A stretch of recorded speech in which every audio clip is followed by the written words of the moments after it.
Hi, I'm Rains Acadian and welcome back to Gran Turismo 7. Today I'm having a look at the legend car, the 1965 Shelby GT350. This car is on sale at the Legend dealer right now for £487,000, and this iconic car looks amazing.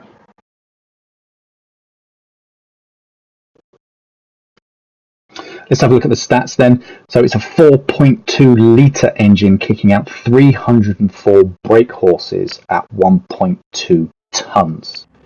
I took her straight down to the track as bought against some Group B opponents just to see how she'd do. And this was the Deep Forest racetrack. You see pretty quickly she was sluggish, slow to brake, slow to steer. And there were a few moments where the tail just wanted to step out and reminded me just how powerful that she really was. It's 449 power points straight from the dealer. And there was a little moment right there just reminding me that this is a real rear-wheel drive muscle car.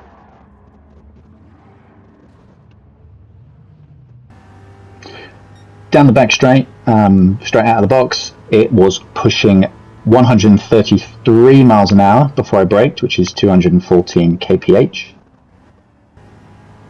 Down the front straight, couldn't quite keep it.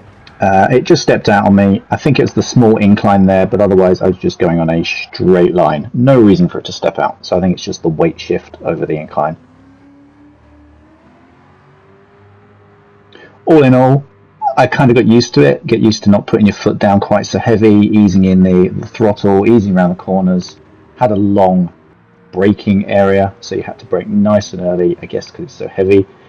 And I finished the race a half a lap behind, and the best time that I managed, it was only a 2-lap race, but the best time I managed was 2 minutes 1 second 0.9.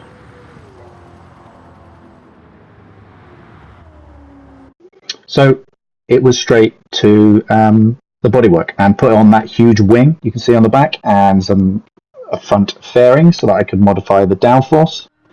I put on some racing tyres and racing brakes.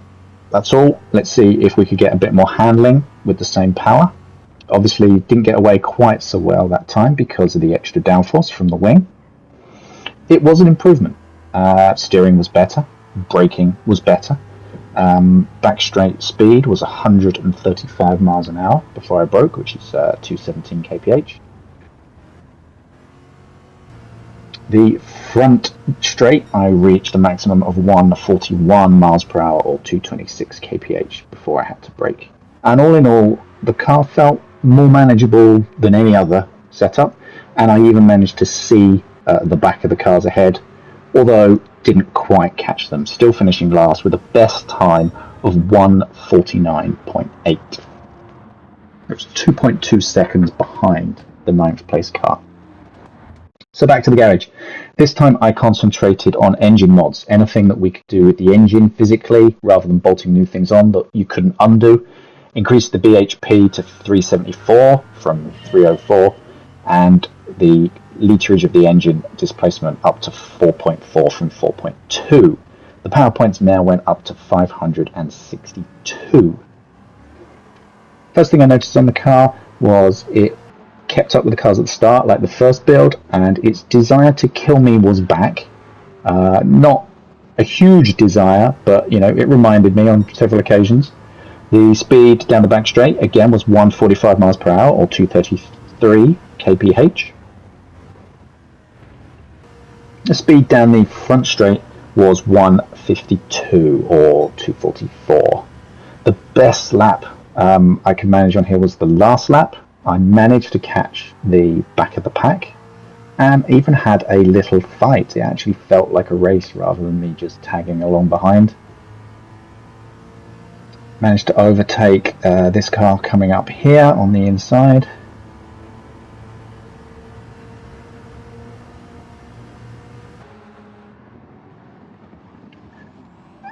and that small victory was pretty much all I could get. We had a fight to the finish line, managed to get past this Focus, dragged out the WRX rally, but as you can see, photo finish, didn't quite make 7th place. It was an 8th for me with a best time of 1:45.5.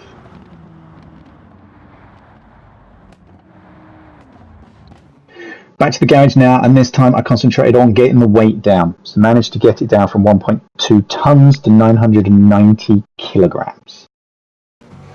Great start. First thing I noticed, I missed my braking point. The tail was very happy again, sliding around at any opportunity. The desire to kill me was high.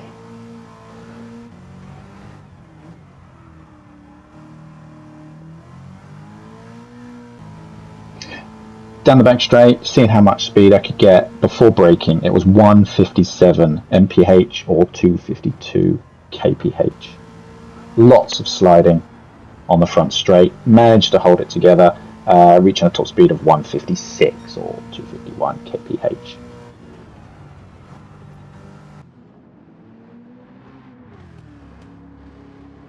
Could see the cars in front of me, getting a bit eager.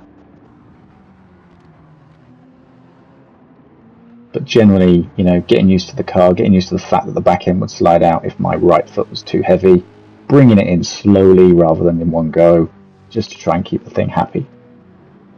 Sense of speed was generally quite slow. I was going quite fast, but it didn't feel like it. I thought that I might be able to steal a position nearing the end of the second lap as I was catching the pack.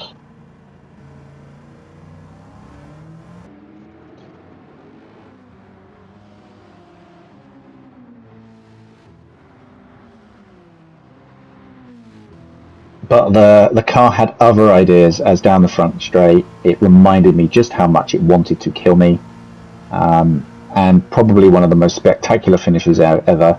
3 complete rotations and finish backwards in 9th place.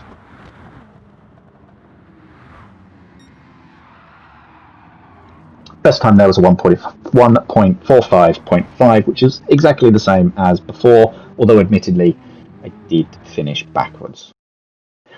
Next step was the turbo and intercooler, and everything else I hadn't done before, boosting the maximum power up to 558 brake horses. Now remember, it started down at 304. Great start. Immediately I overtook someone. It was amazing. But then the car's ability to kill me just came out, and that's all it wanted to do when it was death. Followed by death. Followed by death. And even in a straight line, death.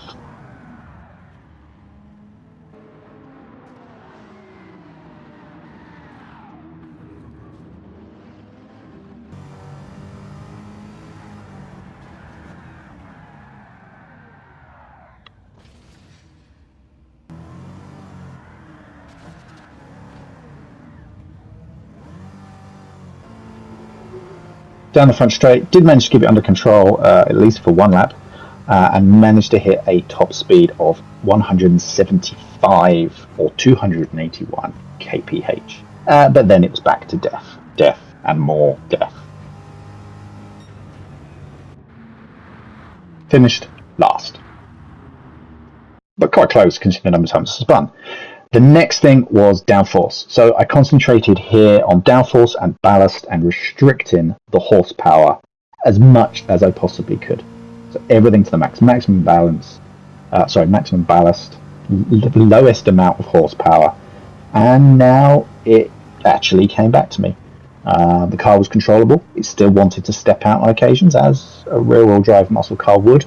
But I was able to have a good race, managed to overtake a few cars there on the straight, managed to have a nice little fight here with the Peugeots, and it was actually enjoyable, and especially against the Group B cars, which I wouldn't really expect this car to race against.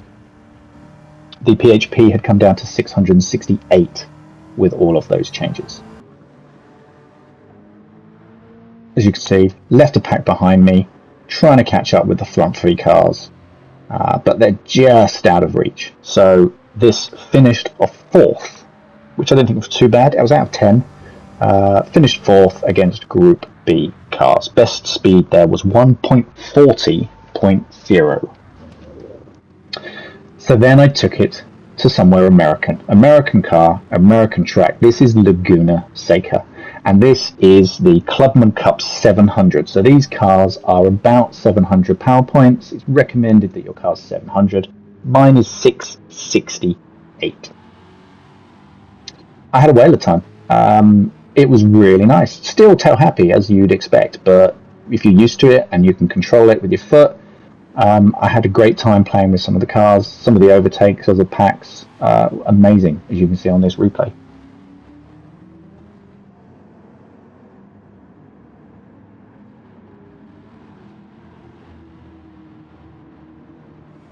All in all, I was a bit disappointed when I was racing around Deep Forest with the maximum horsepower, but when I put the limitations on it and I went back to a 700 pp race, I thought the car was really nice, and it certainly looks the part.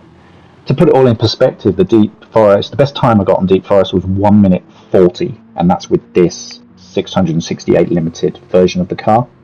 My McLaren 650S, which I love so much, which is 662, ever so slightly lower on the power points, did it in a 1 minute 35. But that is a race car, and this is an American muscle car.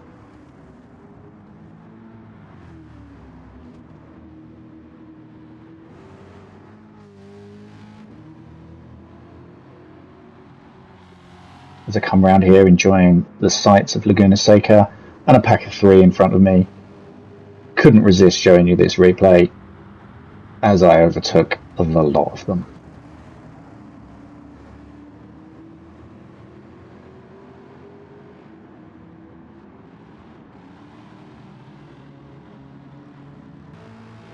So again, thoroughly enjoyed this race. The climax of the race was against the first place position, this Dodge Viper, to which I had a half-lap battle with him, and the tail stepped out on me once or twice, reminding me who was boss. So I took him and lost the place again, and this was the end of the race where I was clearly behind him after the tail stepping out.